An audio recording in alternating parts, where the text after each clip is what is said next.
নমস্কাৰ আপুনি চাই আছে বিয়লিৰ খবৰ মই জয়ন্ত মাধৱ গোস্বামী হাইলাকান্দিৰ শিক্ষা বিভাগৰ গুদামত সংঘটিত হৈছে এক বিধ্বংসী অগ্নিকাণ্ড জুইত জাহ গ'ল কেইবা হাজাৰ কিতাপ আৰু শিশু খাদ্য অট্টালিকাটোৰ প্ৰথম মহলাত থকা মীন বিভাগৰ কাৰ্যালয়ৰ ক্ষতি সাধন শৰ্ট সাৰ্কিটৰ ফলত জুইৰ সূত্ৰপাত হোৱাৰ সন্দেহ অগ্নি নিৰ্বাপক বাহিনীয়ে অব্যাহত ৰাখিছে জুই নিৰ্বাপনৰ চেষ্টা হাইলাকান্দিত শিক্ষা বিভাগৰ গুদামত সংঘটিত হৈছে এক বিধ্বংসী অগ্নিকাণ্ডৰ দৃশ্য দেখুৱাইছো জুইত জাহ গ'ল কেইবা হাজাৰ কিতাপ আৰু শিশু খাদ্য অট্টালিকাটোৰ প্ৰথম মহলাত থকা মীন বিভাগৰ কাৰ্যালয়ৰ ক্ষতি সাধন এই বিধ্বংসী অগ্নিকাণ্ডত শৰ্ট সাৰ্কিটৰ ফলত জুই লগাৰ সন্দেহ কৰা হৈছে অগ্নি নিৰ্বাপক বাহিনীয়ে বৰ্তমানে অব্যাহত ৰাখিছে জুই নিৰ্বাপনৰ চেষ্টা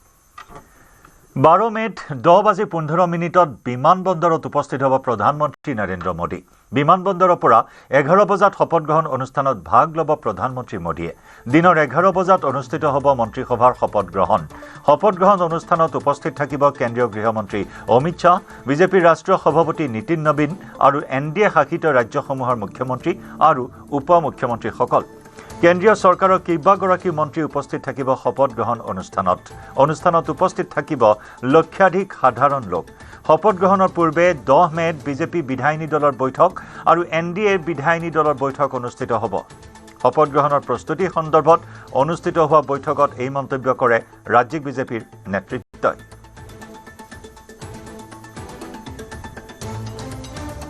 ৰাইজৰ অভূতপূৰ্ব জনাদেশ আৰু শপত গ্ৰহণ অনুষ্ঠান নিশ্চিতভাৱে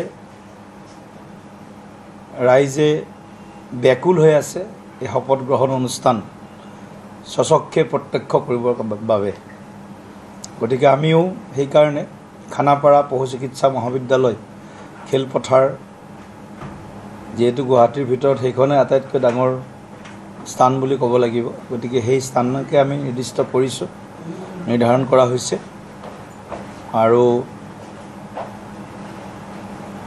মাননীয় প্ৰধানমন্ত্ৰী ডাঙৰীয়া সেইদিনাই পুৱা 10:15 বজাত গুৱাহাটী বিমানবন্দৰত উপস্থিত হ'ব পোনে তেখেত নাৰেংগী হেলিপেডত আহিব আৰু ঠিক 11 বজাত প্ৰধানমন্ত্ৰী ডাঙৰীয়াই খানাপাৰা ফিল্ডত উপস্থিত হ'ব আৰু শপত গ্ৰহণ অনুষ্ঠানত মুখ্য অতিথি হিচাপে উপস্থিত থাকিব মাননীয় কেন্দ্ৰীয় গৃহমন্ত্ৰী অমিত শ্বাহ ডাঙৰীয়াকে ধৰি আমাৰ ৰাষ্ট্ৰীয় সভাপতি শ্ৰদ্ধেয় নীতিন নবীন ডাঙৰীয়া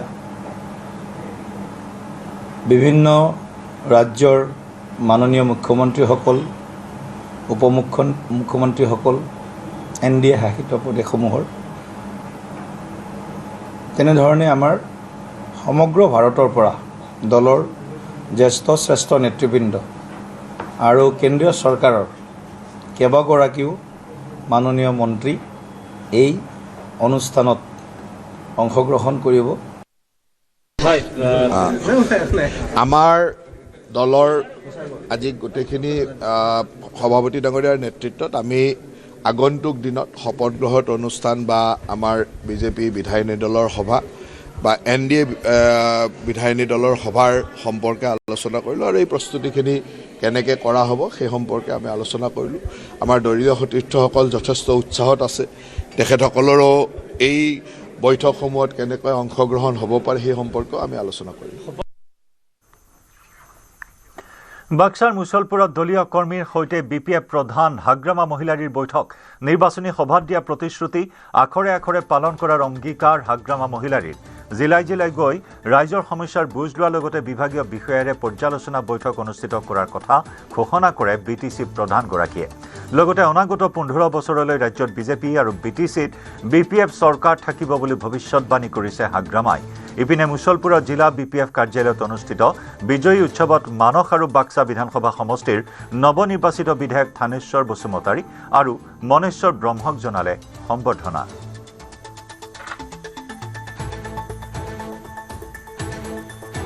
ৰাইজে কি আশা কৰিছিলে, ৰাইজে কি বিচাৰিছে সেইটো কাম কৰাটো আমাৰ দায়িত্ব। এতিয়া আমাৰ দলৰ কৰ্মীসকলক মই সেইটোৱে কৈছোঁ যে ইমান ঠাৰাঠাৰি হ'ব নালাগে, কাম কৰিম আমি, সময় আছে। আমাৰ এই দিছপুৰ হওক BTC হওক 15 বছৰ কণ্টিনিউ থাকিব। যিকোনো সমস্যা আমি সমাধান কৰিবৰ কাৰণে আমি চেষ্টা চলাই যাম। মুঠতে ৰাইজে বহুত আশা কৰিছে, এই আশাটো আমি মানে আশাটো আমি পূৰণ কৰি দিয়াটো আমাৰ দায়িত্ব, চৰকাৰৰ দায়িত্ব। আমি কাম কৰিম। মন্ত্ৰী আমাৰ কাৰণে ডাঙৰ নহয়, আমাৰ কথাটো হ'ল BTC উন্নতি হ'ব লাগে, BTCত উন্নয়নৰ কাম কৰিবলৈ আমাক সুবিধা লাগে, বাছ।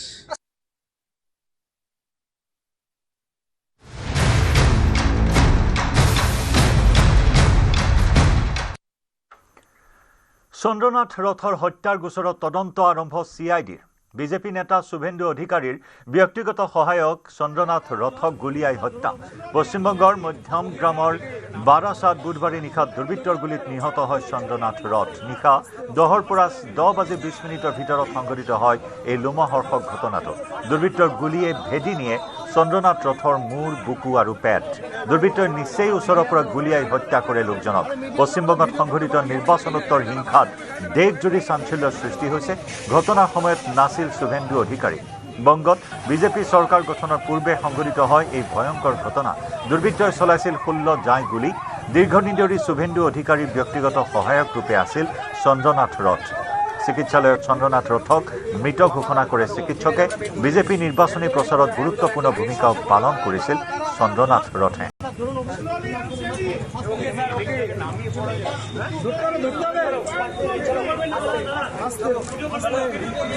নিশা 10:10 দোহাৰীয়া জেছৰ ৰোডত উপস্থিত হৈছিল চন্দ্ৰনাথ ৰথৰ বাহন।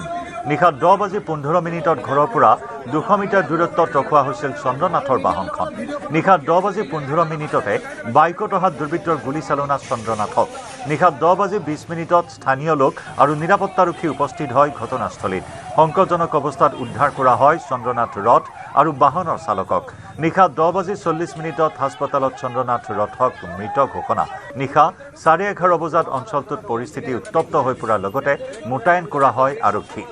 নিশা 12:30 ঘটনাস্থলীত উপস্থিত শুভেন্দু অধিকাৰী। CBI তদন্তৰ দাবী কৰে শুভেন্দু অধিকাৰীয়ে। স্থানীয় লোকৰ মতে এখন বাইক ঘটনাস্থলীত আধা ঘণ্টাৰো সময় ৰৈ আছিল। আধা ঘণ্টাৰো অধিক সময় ধৰি অপেক্ষা কৰি আছিল বাইকখনত দুৰ্বৃত্তই। চন্দ্ৰনাথৰ বাহন অহালৈ অপেক্ষা কৰি আছিল বাইকত অহা দুৰ্বৃত্তই। প্ৰাৰম্ভিক তদন্ততে 3 দিনৰ পৰা হত্যাৰ সকলো পৰিকল্পনা যুগুত কৰিছিল দুৰ্বৃত্তই। চন্দ্ৰনাথ ৰথক প্ৰতি মুহূৰ্তত অনুসৰণ কৰিছিল হত্যাকাৰীয়ে। শূন্য দূৰত্বৰ পৰা চন্দ্ৰনাথ ৰথক গুলীয়াইছিল আক্ৰমণকাৰীয়ে।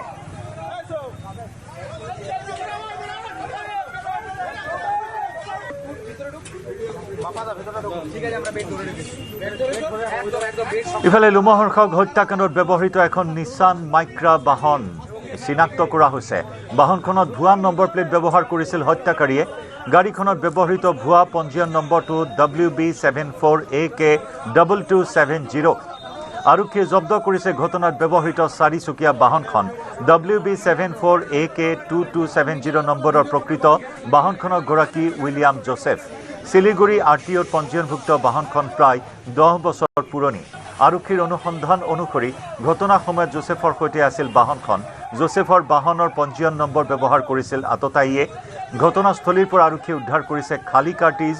তদন্তৰ বাবে ঘটনাস্থলীত CCTVৰ ভিজুৱেল সংগ্ৰহ কৰিছে আৰক্ষীয়ে। इसका इन्वेस्टिगेशन हम लोगों ने स्टार्ट किया हुआ है। इस क्राइम में जो गाड़ी 4 व्हीलर जो यूज़ हुई थी उसको हम लोगों ने सीज किया हुआ है, लेकिन ये पता चल रहा है कि इस गाड़ी को जो नंबर प्लेट है वो फॉल्स है, उसको टेम्पर किया गया है। हम लोगों को स्पॉट से लाइव राउंड और फायर्ड कार्ट्रिजेज मिली हुई है। बाद बाकी वहाँ पर जो आई विटनेस थे और जो एविडेंस है उनको हम लोग प्रोसेस कर रहे हैं और इन्वेस्टिगेशन में आगे बढ़ना है। हम लोगों ने केस का इन्वेस्टिगेशन स्टार्ट किया हुआ है। जो व्हीकल जो 4 व्हीलर उस क्राइम में इस्तेमाल हुआ था उसको हम लोगों ने सीज किया हुआ है, लेकिन जो पता चल रहा है इन्वेस्टिगेशन में गाड़ी का नंबर टेम्पर्ड किया हुआ है और हम लोगों ने वहाँ पर फायर्ड कार्ट्रिजेज और लाइव राउंड जो इस्तेमाल करे गए थे उनको वहाँ से सीज किया है। बाद बाकी हम लोग कौन लोग थे, कैसे लोग थे, बहुत सारे सीसीटीवी फुटेजेस लोकल इंक्वायरी करके लोकल विटनेसेस को देख करके हम लोग इन्वेस्टिगेशन को आगे बढ़ा रहे हैं।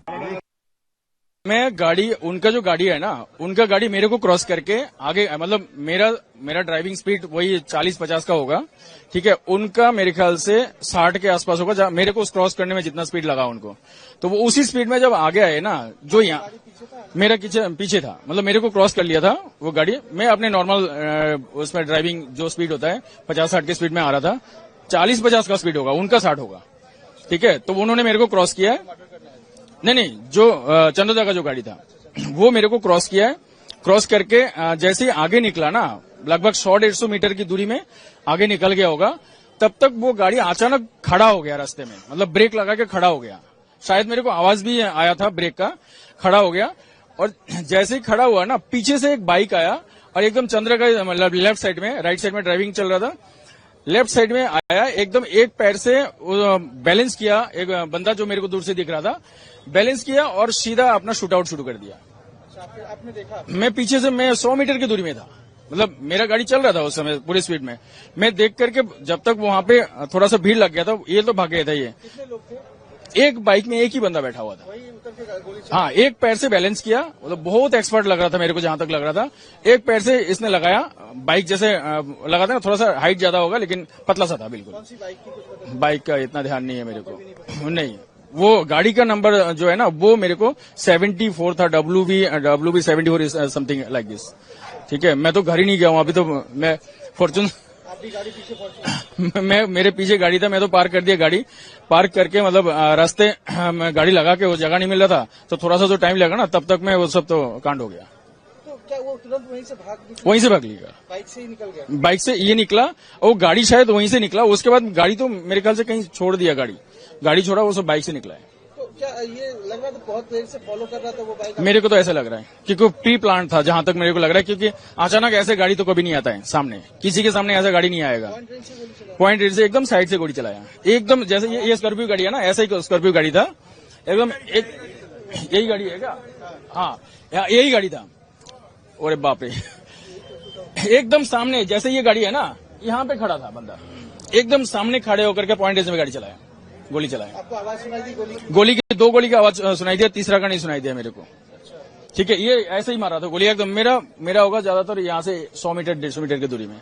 ये गाड़ी जैसे खड़ा हो गया था ना, खड़े होने के बाद सीधा गोली चलाया। आपने भी गाड़ी रोक लिया था उसी वक्त? मैंने गाड़ी नहीं रोका था, मेरा गाड़ी चल रहा था, ठीक है। मैंने ध्यान नहीं दिया है उसमें, जब तक मैं गोली का आवाज सुना ना, तो आपको लगता है फिर क्या होता है, तो हम थम गए, हम साइड में लगाया गाड़ी, देखा नहीं, भीड़ नहीं था एकदम। 10:30 से 11 की टाइम होगा। नहीं, मैं अकेले, मैं तो अकेले था, मैं कोलकाता से अकेले आ रहा था। तो जब अचानक आपने देखा, तो फिर क्या उसको? नहीं, मेरे को नहीं देखा उन्होंने, क्योंकि मैंने भी ब्रेक लगा दिया था। जब गोली चला ना, तो मैंने भी ब्रेक लगा दिया था, ठीक है। मैंने तो देखा ना कि क्या हालत है। तो ड्राइवर का गाड़ी लेकर आ गया, ये जो उनके साथ ड्राइवर था? हाँ, ड्राइवर थोड़ा सा आगे आया, वो तो लुढ़क गया था ना, उसके बाद यहाँ पे भीड़ लग गया था, फिर पब्लिकों ने उठाया उनको। अचानक एक आदमी शख्स चिल्ला रहा था, जो गोली मार दिया गया।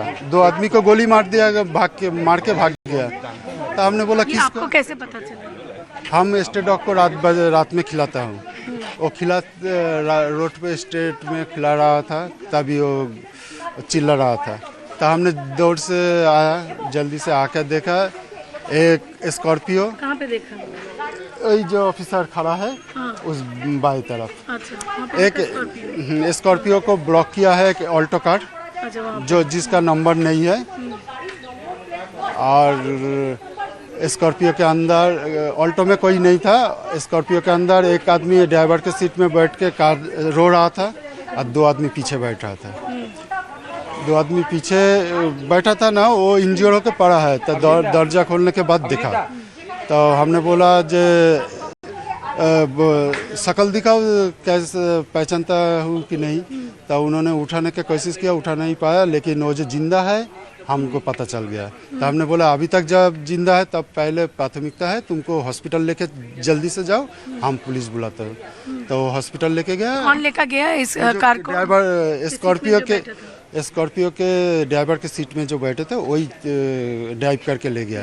फिर और क्या किया हमने पुलिस मध्यमग्राम पीएस पर फोन किया, 5 से 10 मिनट के अंदर पुलिस आ गया।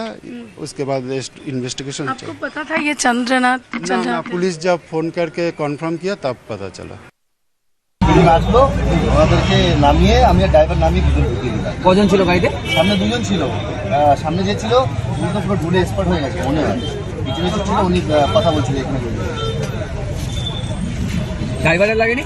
না ড্রাইভার লাগে মানে দুজন লেগেছে। দুজন ছিল, দুজনেই লেগেছে। ইফালে বিজেপি নেতা শুভেন্দু অধিকাৰীৰ অতি ঘনিষ্ঠ চন্দ্ৰনাথ ৰথৰ CID তদন্ত ইতিমধ্যে আৰম্ভ হোৱাৰ কথা আমি উল্লেখ কৰিছোঁ। ভাৰতীয় বায়ু সেনাৰ প্ৰাক্তন সেনা জোৱান আছিল চন্দ্ৰনাথ ৰথ। 2 দশক ধৰি ভাৰতীয় বায়ু সেনাত কৰ্মৰত আছিল চন্দ্ৰনাথ ৰথ। 20 বছৰ সেৱাৰ পাছত চন্দ্ৰনাথ ৰথে লৈছিল স্বেচ্ছামূলক অৱসৰ লোৱাৰ পাছত শুভেন্দু অধিকাৰীৰ সৈতে তৃণমূল কংগ্ৰেছত আছিল চন্দ্ৰনাথ। পাছত শুভেন্দু অধিকাৰীৰ সৈতেই বিজেপিত যোগদান কৰিছিল চন্দ্ৰনাথে।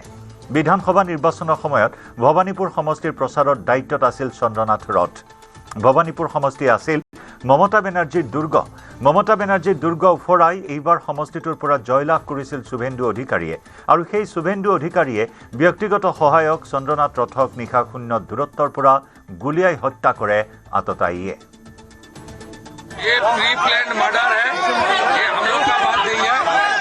पुलिस का डीजीपी का बात है। 2-3 दिन रेकी करके full pre plan murder, police ने इन्वेस्टिगेशन चालू किया। स्टेट का सीनियर पुलिस ऑफिसर लोग आया, हम लोग बहुत पेनफुल हार्ट में ये जो मर्मांतिक हादसा हुआ, कुछ ना कुछ क्लू को मिला है, पुलिस ही कार्रवाई करेगा। डीजीपी देख रहा है, हमारे IPS हमारे লিডার। আমি চাইছি দোষীরা শাস্তি পাক।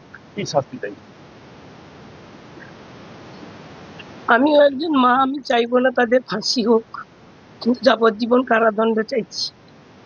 আর চাইছি যে আমরা ভারতীয় জনতা পার্টি করি বলে আমরা আজকে ক্ষমতায় আসার জন্য আমাদের সভাপতি বিরোধী দলনেতা যখন বলছেন সুশৃঙ্খলভাবে থাকতে, তখন শাসক দলের যারা গরম গরম বক্তব্য দিয়েছিল যে 4 তারিখের পরে দিল্লির কোনো ভাব রক্ষা করতে পারবে না, সেটাই তারা দেখিয়ে দিল। আমি আজকে নতুন সরকার যে গঠন করবে তার কাছে জানাবো যে আমার ছেলের এই মৃত্যুর জন্য শাস্তিটুকু হয়। আমার ছেলে যদি অ্যাক্সিডেন্টে কোনো অঘটন ঘটতো, আমার মনে হয় এত কষ্ট হতো না। তাকে যেভাবে কষ্ট দিয়ে আততায়ীরা মারলো, এটা পুরো তৃণমূলেরই সাজানো গল্প। कानून से ये रिक्वेस्ट है कि कड़ी से कड़ी सजा दी जाए जिसने ये साजिश रचा है, जिसने भी ये साजिश रचा है उसकी कड़ी से कड़ी सजा, जो इस साजिश को जिसने रचा है, और कोई भी बाद में इस जैसा साजिश नहीं रचा। इससे पहले आपका बात हुआ था? हाँ, कल 2 बजे तक बात हुआ। कल दोपहर के 2 बजे तक दादा हम लोगों के साथ ही थे, चंडीपुर में ही थे। उनका घर का जो असेंबली है चंडीपुर, वहाँ पे ही थे। तृणमूल कांग्रेस एक संतरासवादी दल, मैं पहले कहा था इस दल का पॉलिटिकल स्वीकृति बातिल करना चाहिए। पूरा गुंडा और समाज विरोधी और संतरासवादी आधारित एक पार्टी, इन्होंने बंगाल से सफाया हो गया, भवानीपुर से ममता बनर्जी सफाया हो गया, और अभी त्याग पत्र नहीं देंगे ऐसा नाटक शुरू किया। जब देखा कोई काम, कोई पदक्षेप, कोई रंग नहीं ला रहा है, तब इन्होंने परिकल्पित रूप से शुभेंदु अधिकारी का पीए को टारगेट बनाया, और टारगेट बना के जो खूनी लोगों से ये काम कराया। इसका ठीक ढंग से जांच हो रहा है। हमारा आशा है जिन लोग खूनी आए वो पकड़ा जाएगा, और एक खून तृणमूल कांग्रेस का आला कमांड से ही एक खून का रणनीति तैयार हुआ था, सारे ब्लूप्रिंट तैयार हुआ था, और ऐसा जो पार्टी है, जो घृण्य है, मानवता विरोधी है, सभ्यता विरोधी है, इस पार्टी का जो लोग इस घटना का साथ शामिल है, सबको गिरफ्तार करना चाहिए। कठिन से कठिन दंड देने का हम लोग मांग कर रहे हैं, लेकिन कोई इसमें बच नहीं सकता। टीएमसी का मतलब बन चुका है टोटल माफिया कल्चर। शुभेंदु अधिकारी जी के सहयोगी की जो हत्या की गई है, ये एक प्री प्लान्ड टारगेटेड सुपारी किलिंग है, और जो महाजंगलराज टीएमसी ने 15 साल में बनाया है, इसका ये डायरेक्ट परिणाम है। ये दुख की बात है कि कुछ लोग जब चुनाव हारते हैं तो फ्रस्ट्रेशन में इस प्रकार के हथकंडे पर उतर आते हैं। इसके पीछे जो भी साजिशकर्ता होंगे, इसके पीछे जो भी अपराधी होंगे, भारतीय जनता पार्टी की सरकार बनने के बाद, पूरी जांच होने के बाद उनको कतई बख्शा नहीं जाएगा। पर इसके पीछे जो 15 साल का महाजंगल राज है, टोटल माफिया कल्चर टीएमसी है, ये टोटल माफिया कल्चर ही इसके पीछे मेन कारण है। नहीं, देखिए, उनके पीए के ऊपर अटैक हुआ है, बड़े दुखजनक है, मौत भी हुई है। ये जो घटना हो रही है, इसको थमना चाहिए। भारतीय जनता पार्टी सत्ता में आई, लेकिन अभी सत्ता अपने हाथ में आया नहीं है। कानून व्यवस्था या तो ममता बनर्जी के हाथ में, या तो चुनाव कमीशन के हाथ में, और पुलिस को इतना निकम्मा बना दिया था। पुलिस सब जानते हुए भी चुप करके बैठ जाता है। मैं कह रहा हूँ, पुलिस को और कार्रवाई करनी चाहिए। बहुत सारा एंटी सोशल जो राजनीति में बहुत दिन से सक्रिय थे, उनको रोकना चाहिए। और अभी भी पुलिस हमारे पुराने कार्यकर्ताओं को हैरेसमेंट कर रही है। लड़ाई टीएमसी के दोनों गुट में हो रहा है, खून खराबा हो रहा है, और बीजेपी को जिम्मेदार बना करके हमको अभी भी अत्याचारित किया जा रहा है, पीड़ित किया जा रहा है। ये ठीक नहीं है। पुलिस को और खुले हाथ से निष्पक्ष होकर काम करना चाहिए। नहीं, गोली इस बार चुनाव को पहले प्रयास किया था, टीएमसी के गुंडों ने, सफल नहीं हो पाई। अब जबकि कोई सरकार नहीं है, इसलिए उनको मौका मिला है, लेकिन पुलिस है, इसी पुलिस को पहले आगे जाके काम करना है, इसलिए वो अपना जो एक्टिविटी है उसको ठीक करे। অৰুণাচলৰ পাংছোপাছত ULFA আই কেডাৰৰ আত্মসমৰ্পণ। নিৰাপত্তা বাহিনীৰ ওচৰত আত্মসমৰ্পণ কৰে 2 ULFA আই কেডাৰৰ।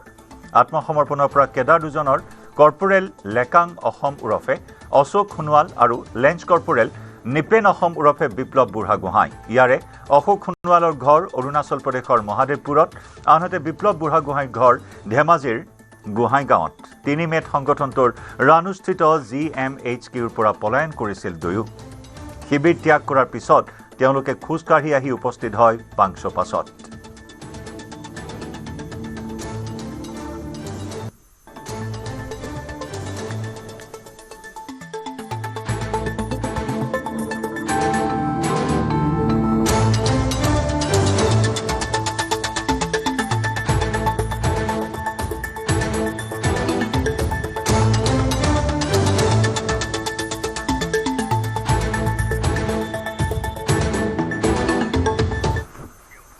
আৰু ইয়াৰে সৈতে সময় হ'ল বিয়লিৰ খবৰৰ পৰা বিদায় লোৱাৰ। নমস্কাৰ।